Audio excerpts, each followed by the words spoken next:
जाते हैं, 10th 12th करते हैं, पर आज के जनरेशन के बच्चों के मन में एक सवाल होता है कि भाई यार ये पढ़ाई काम कहाँ आएगी। हाँ, मेरे मन में भी हमारे आता भी है। है, सबके मन में ही यही क्वेश्चन होता है।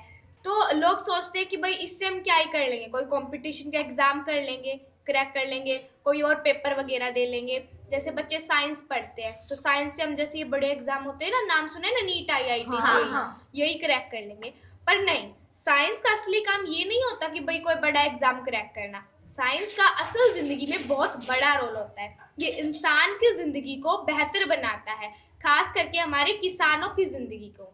तो दोस्तों, आज के इस पॉडकास्ट के अंदर हम साइंस को किताबी लैंग्वेज में नहीं, बल्कि हमारी खेती, हमारे किसानों की भाषा में समझेंगे। जैसे कि खुशी, आपका वो ताऊजी वाला एग्जाम्पल।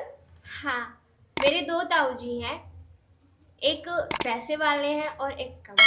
दोनों का एक ही पैशन है, खेती। मतलब कि एक की ज़्यादा फसल अच्छी होती है और एक की नहीं होती। और कमाल की बात ये है कि दोनों की ज़मीन इक्वल है। तो फिर इतना डिफरेंस क्यों? मैंने उनसे जाके पूछा कि आप दोनों में ज़मीन भी इक्वल है, तो फिर ऐसा क्यों? तो फिर उन्हें मेरे को बताया, मैंने पहले जिनके पास, मतलब कि जिनकी फसल की जो अच्छी पैदावार होती, मैं उनके पास गई, मैंने उनसे पूछा कि ऐसा क्यों। तब उन्होंने मेरे को बताया कि मैं बड़ी यूनिवर्सिटी में जाता हूँ, कंपनी में जाता हूँ, बॉटनी से सलाह मशवरा करके मैं उनसे पूछता हूँ और फिर जाके मैं अच्छी क्वालिटी के बीज लेके आता हूँ। मैंने फिर उन दूसरे ताऊ जी से पूछा, उन्होंने मेरे को बताया कि जैसे अपनी अब फसल निकली, उनके ही बीज मैंने नॉर्मल क्वालिटी, हाँ, नॉर्मल क्वालिटी के मैंने फिर बोल कर दी। अरे इसके अंदर तो हेरिडिटी का रोल है। हेरिडिटी वास्तव में एक बहुत बड़ा चैप्टर है। ये एक महान साइंटिस्ट ने दिया था जिसका नाम था जॉर्ज मेंडल। और सबसे पहले ये तो बताओ हेरिडिटी होता क्या है? अरे ये जो हेरिडिटी है ये क्या होती है, यानी कि ये पीढ़ी दर पीढ़ी में गुणों का जो मतलब माँ बाप से, हाँ, दादा माँ बाप से बच्चों में जो गुण ट्रांसफर होते हैं उनको हम हेरिडिटी कहते हैं। हेरिडिटी को हम हिंदी में कहते हैं अनुवांशिकता।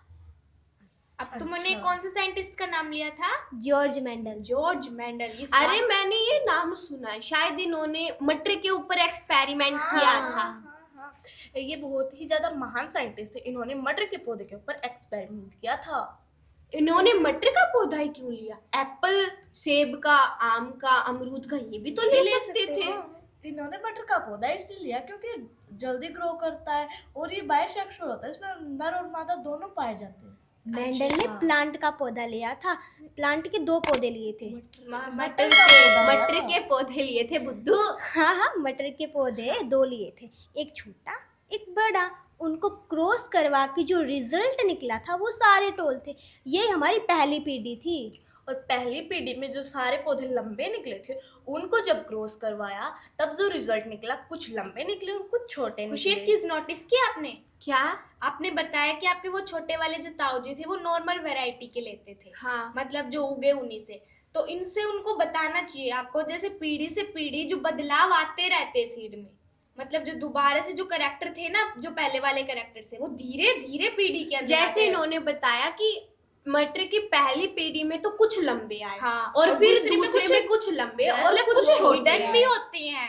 हाँ, कुछ हिडन कैरेक्टर्स भी होते हैं जो अपने आप को एक्सप्रेस नहीं कर जैसे पाते। कि पहली पीढ़ी में तो उनके मतलब कि बीमारियां लग गई, वो बच नहीं पाए, तो और अगली जनरेशन में डिजीज रेजिस्टेंस हो गए। हाँ, क्लाइमेट से उनको टॉलरेंट हो गए वो। हाँ, वही। और यहीं से कॉन्सेप्ट है हमारी हेरिडिटी का, कि किस तरह से हम बीजों को इम्प्रूव कर सकते हैं। हाइब्रिड क्वालिटी के बीज हम ले सकते हैं। हाइब्रिड क्वालिटी के सीड महंगे तो भी आते हैं।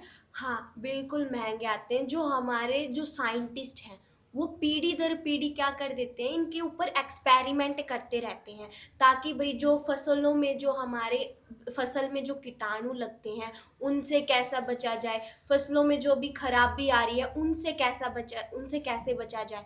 तभी हमारे जो वो साइंटिस्ट हैं वो एक्सपेरिमेंट करते रहते हैं। जैसे सुना होगा ना तुमने वो बीटी कॉटन, हाँ, वही बताया कपास था, का। वो कपास में ना बीमारी नहीं लगने देता।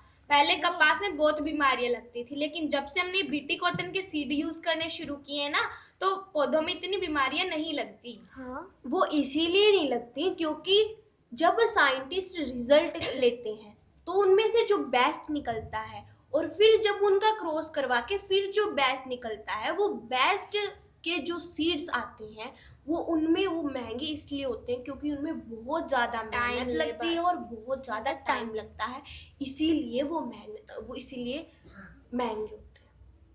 और हम सीड तो बेस्ट क्वालिटी के लेके आते हैं, पर जो हमारी फसल होती है वो इतनी खराब कैसे होती है? ये हर बार नहीं होते, कुछ केसेस में होता है। जैसे मान लो आपको घर पे लड्डू बनाने हैं, आपने बेस्ट क्वालिटी का बेसन ले लिया, बेस्ट क्वालिटी की चीनी, बेस्ट पानी ले लिया, तो अब इसकी क्या गारंटी है कि भाई जो आप लड्डू बनाओगे वो बेस्ट होंगे।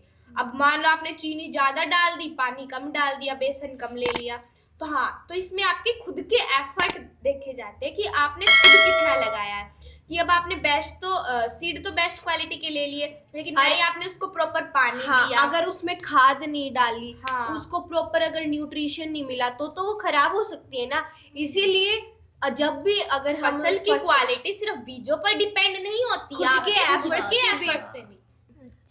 और तुमने सुना है पिछले जमाने में जो फसल होती थी उसके बीमारियां लग जाती थी, कीड़े लग जाते थे, Insects. और अब ऐसा नहीं है बिल्कुल। अरे बताया तो था कि जो हमारे साइंस की साइंटिस्ट दुनिया है, है, ये साइंस का खेल जो है। हमारे साइंटिस्ट हैं वो हमारी फसल पर एक्सपेरिमेंट करते रहते हैं। अच्छा। अगर मान लो पिछली बार उनमें डिजीज लग गई और अब की बार उन डिजीज से बचाव करने के लिए जो वो बेस्ट सीड्स के जो बेस्ट बीज लेके आएंगे, उन्हीं से वो उस डिजीज का बचाव हो सकता है। अच्छा, तो इसका मतलब हेरिडिटी का तो एग्रीकल्चर में बहुत ही बड़ा रोल बहुत है। ही। बहुत बड़ा।